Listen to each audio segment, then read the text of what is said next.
Let me ask you guys a question. Have you ever been excited about something in the mail? It's a serious question. Have you ever been excited about something in the mail, something on its way to your house? What do you do when you know that something is on its way to your home? Let me give you an example. If you had something really important that was on its way to your house, a package that was on its way to your house, and the ETA was June 1st, what are you doing on May 30th? Checking, going online, seeing if it's out. Maybe, just maybe, it'll come a day early. I don't want to miss it, right? And what do you do, especially when it says out for delivery? Then everything has changed. I want you to think about this in terms of Laylatul Qadr for a moment. Because there's a question.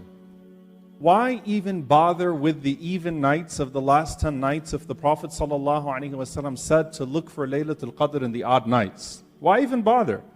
If it's in the odd nights, why are we here? If it's in the odd nights, why are we doing i'tikaf and why are we doing qiyam and why are we doing all of this stuff on the even nights as well? And I want you to liken it to if there was something that important and that big coming your way that was dunyawi, that was material in its nature. Why? Because the Prophet ﷺ used to do this all the time. He used to say, sallallahu alaihi wasallam, when he saw people slacking with coming to the masjid, he said that if the people were distributing meats in the masjid, then you would see all of these people like flies flocking to the masjid to get their share of meat. Abu Hurairah radiallahu ta'ala anhu, one time, he went to the marketplace and he said that the inheritance of the Prophet ﷺ is being distributed in the masjid right now. So everyone left their marketplace, everyone left their shop, they all went to the masjid and they didn't see anything being distributed. So they went to Abu Hurairah radiallahu anhu and they said, we went to the masjid, we didn't see anything. He said, well, what did you see? They said, we saw halaqas of dhikr and fiqh and these different gatherings of people discussing jurisprudence and different things, Qur'an and remembrance of Allah subhanahu wa ta'ala. He said that's the inheritance of the Prophet sallallahu alaihi wasallam. Because the Prophets don't leave behind dirham or dinar, they don't leave behind gold or money, they leave behind al-ilm, they leave behind knowledge, and whoever inherits of it has inherited a great deal, and whoever is deprived from it is deprived a great deal. Allah subhanahu wa ta'ala talks about Surah Al-Jumu'ah.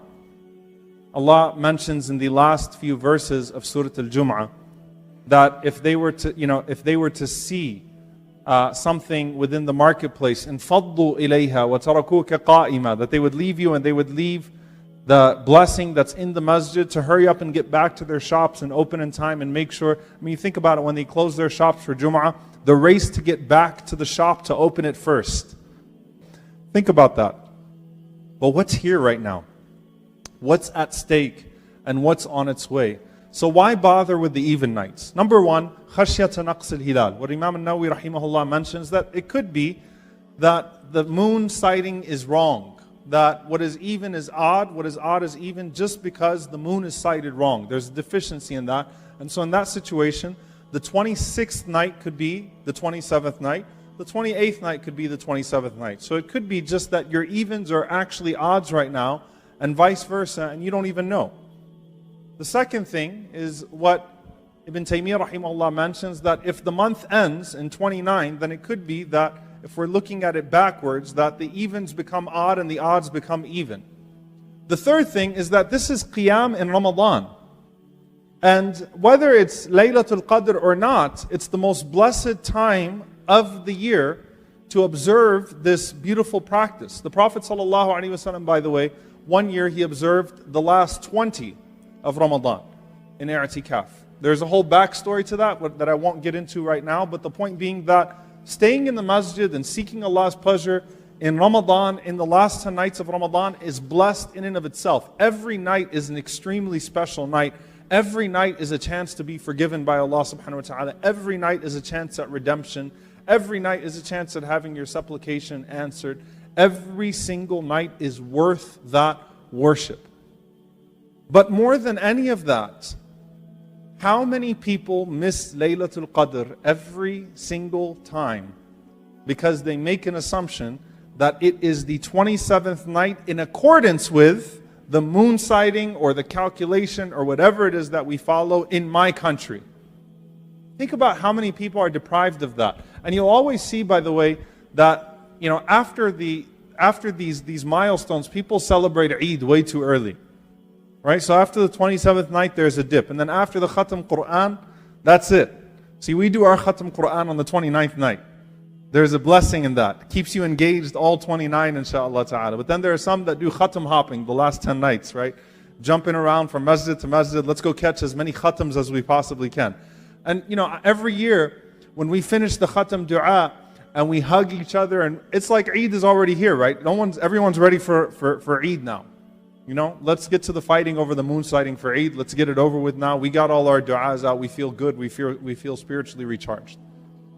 Laylatul Qadr, if you were to go online, and if it was Amazon friendly, or whatever it is friendly, it would say out for delivery right now.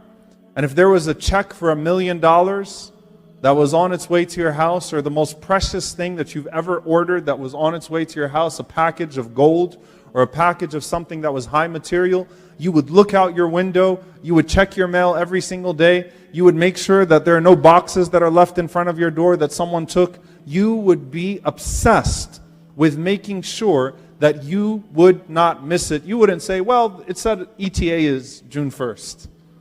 So I'm going to hang out and just lay low until then. If it comes before then, whatever. No, you're excited. You're in anticipation. Long for Laylatul Qadr.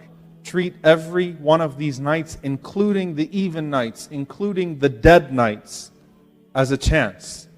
Don't slack off. Don't think that, well, we'll do this later. And I'm going to give you a challenge. I'm going to challenge the masjid to be as full on Thursday night as it is on Friday night. That's my challenge to you guys, inshallah ta'ala. To be as full on Thursday as it is on Friday. I know it's a weeknight. I know people have work on Friday. But you know what? Thursday night's the 26th night. Could be the 27th night. Be here on Thursday night as you would be here on Friday night, inshallah ta'ala. And exert yourself in worship on Thursday night as you would on Friday night. May Allah subhanahu wa ta'ala allow us to be recipients of this beautiful gift of Laylatul Qadr, which is worth more than 1,000 months of worship. May Allah subhanahu wa ta'ala not deprive us of it, not deprive us of the blessings of this Ramadan, not deprive us of the blessings of the Qur'an, not deprive us of any of the blessings that are being presented to us in this month for the taking. And may Allah subhanahu wa ta'ala allow them to carry us through after Ramadan bi'idhnillahi ta'ala, to become a habitual form of anticipation and longing for Him. Allahumma ameen. Jazakumullahu khairan. Wassalamu alaikum wa rahmatullahi.